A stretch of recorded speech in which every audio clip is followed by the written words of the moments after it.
ना अब आप आइए, इतना कुछ जानने के बाद अब आप सॉल्यूशन में आइए, बिल्कुल ध्यान से। तो सॉल्यूशन नंबर 1 का 1 है आपका, क्वेश्चन नंबर 1 है, क्वेश्चन नंबर 1 के अंदर आता है। तो which of the following expressions are polynomial, polynomial आपके कौन से हैं आपका देखो। तो सबसे पहले आपका देखो 4x² - 3x। अब ये आपका है, देखो इसमें अगर आप देखेंगे तो नंबर ऑफ टर्म्स आपका देखो ना, ये आपके 3 है। Is it clear? और आपका उसके बाद क्या है, और जो अभी अभी मैंने बताया था, क्या बताया था आपको ना, हाईएस्ट पावर आपका देखो आप बिल्कुल 2, और क्या बताया था, linear equation in one variable.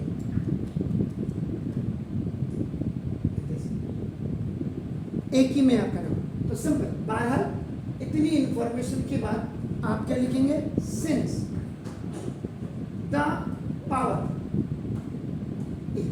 जिसको आप एक्सपोनेंट भी कहते हैं, of x in each term,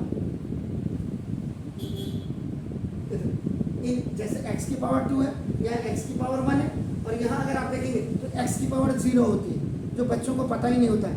each term is a whole number. Whole number क्यों बोला, क्योंकि देखो होल नंबर आपका जिसको आप W से डिनोट करते हैं, 0 1 2 3 4, ये होल नंबर हो गया। और इसमें से अगर आप 0 को हटा देंगे तो ये आपका नेचुरल नंबर हो जाता है। देखो ये नेचुरल नंबर है, 0 आप हटा दीजिए, 1 2 3 4। इसीलिए since the power of x in each of the term is आपका होल नंबर। ये आपका मेंशन नहीं होता, कांस्टेंट के साथ ये कभी आपका मेंशन नहीं होता। हाँ या तो therefore the given expression is a polynomial, इसलिए ये आपका polynomial है।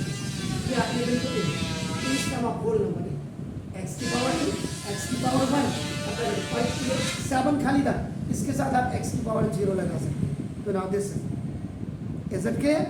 नाउ अब आप आइए सेकंड, y² प्लस 2 है आपका नाम ना, y² ये √2 है, सॉरी वहां जरा क्वेश्चन को चेक कर लीजिएगा।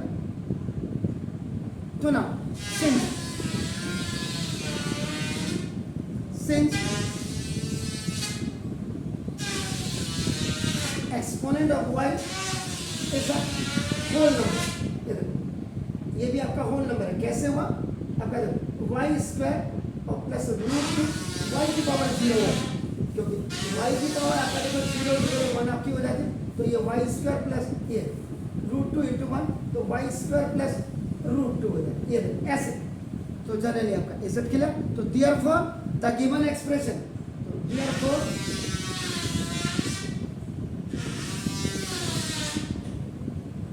The given expression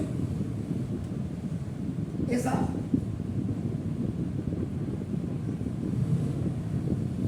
polynomial in one variable, y। इसके बाद आपका थर्ड में आएगा 3√2 और प्लस 2। अगर आप इसको ध्यान से देखें, ये 3 इंटू ये t की पावर आपका 1/2 और ये आपका t की power 1/√2।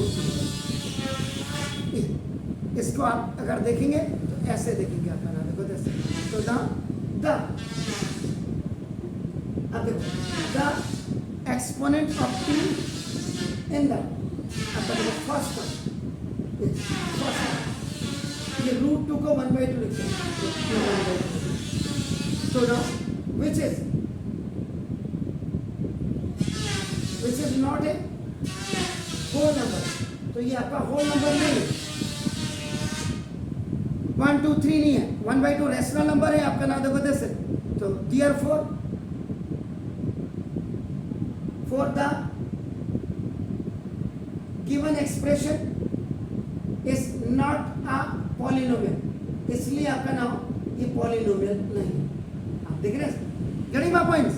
Now then you will come for the fourth one.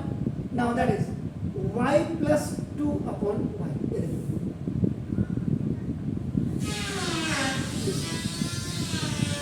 आप इसको देखो, अगर ऐसे करना है तो y का y square upon 2 upon y आ जाएगा।